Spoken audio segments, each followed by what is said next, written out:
There were many surprises for devoted Chicago Med viewers in last week's 200th show, but we were previously aware of one. Dr. Will Halstead, played by Nick Gelfus, returned to Gaffney for a visit but ended up assisting the team in caring for a juvenile patient. Disaster occurred while he was traveling to Chicago with Natalie's son Owen, delivering the next big surprise. After being absent for several seasons as a series regular, Tori DeVito unexpectedly returned as Dr. Natalie Manning, and nobody anticipated her presence. In the episode, it was discussed that Natalie stayed in Seattle since she was 20 weeks pregnant with their baby. However, it was impossible for the series to omit her at the end of the episode, and there she was. Halstead got interested in the patient's case because it implicated drug running. When a woman barged into the operating room, she demanded that Lennox and Frost give up the drugs the teenage boy was carrying. Lennox calmed the woman down, but they still gave her everything they had taken out so far. The doctors went back outside to work and heard 2 gunshots. In Season 11, Episode 3, Manning returns to Gaffney after Goodwin called him to disclose that Owen was the target of at least one of the bullets. Although we obviously hope that one of the show's greatest original characters would return in a better, less terrible situation, we are incredibly thrilled to see her in Season 11. After the shooting in last week's episode, what will happen to Owen? Will Manning be re-elected to her former haunts? Was their patient able to avoid difficulties and save his life thanks to Lennox and Frost? Let's find out with a live recap of Episode 3 of Season 11 of Chicago Med.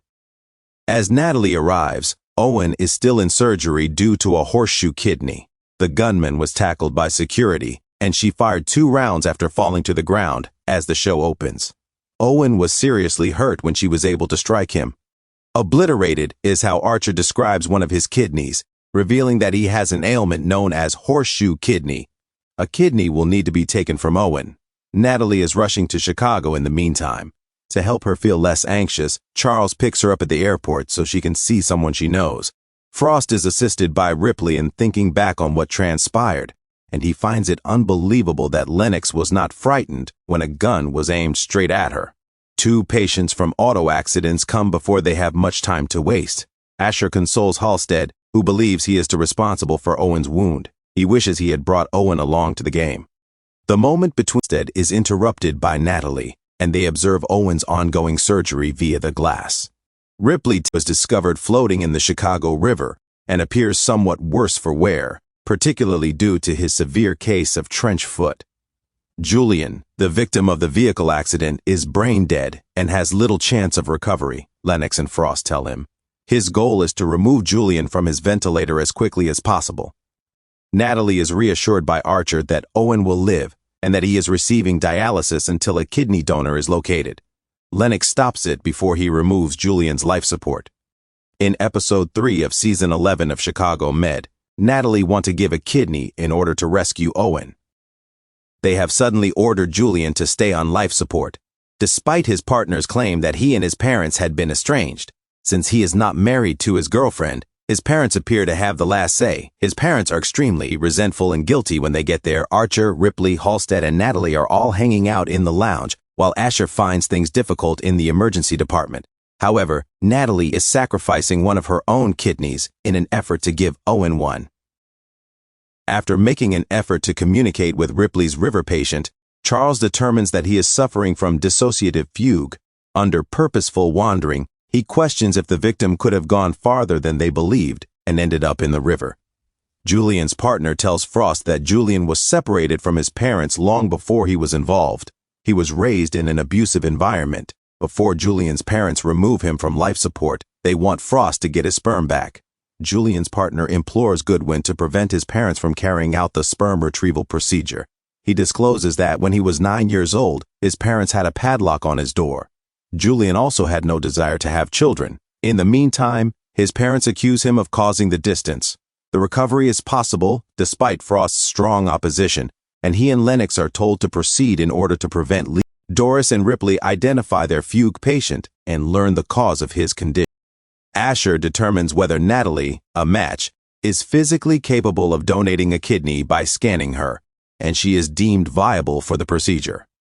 However, Asher cautions her against carrying it out, and Natalie refutes both Halstead and Asher. She goes a little too low with Halstead. claiming that he ought to have brought him to the Bears game. Nothing can persuade Natalie not to give Owen her kidney, and she and Halstead seem to be in a very difficult situation. When Owen recovers from the kidney transplant, Halstead takes him in. In order to help the lieutenant recover from his fugue state, Ripley and Charles assist him in reprocessing his memory circuits. As Charles tries to bring back his memory by listing information about him, Daniel taps his shoulders. It dawns on him abruptly that he no longer pilots planes due to a heart murmur. He returns all at once. Following all of the tension between them, Asher offers Natalie a second OBGYN to scrub into her procedure, and Natalie accepts. For Natalie's fear, Asher provides consolation. Halstead fears that he is disregarding Owen's life in favor of the baby's, but Goodwin reassures him that neither is true, nor that Owen despises him. Owen scribbled in the notepad she handed him, and she shows him what he wrote. Owen feared he would no longer have Halstead as his father, and that he would love the new baby more than he did. Frost begs Lennox one final time, but he refuses. However, when the parents make demands of her, she retaliates and resists. After Asher gets into Natalie's operation, they get into a highly dangerous area that could be harmful to the unborn child. Goodwin notifies Frost and Lennox, following Lennox's outburst, that the recovery was successful and that Lennox is still in the hospital, but the court is probably not going to find in favor of the grandparents. When Natalie awakens after the operation, she finds out that the baby is safe and the kidney donation went well.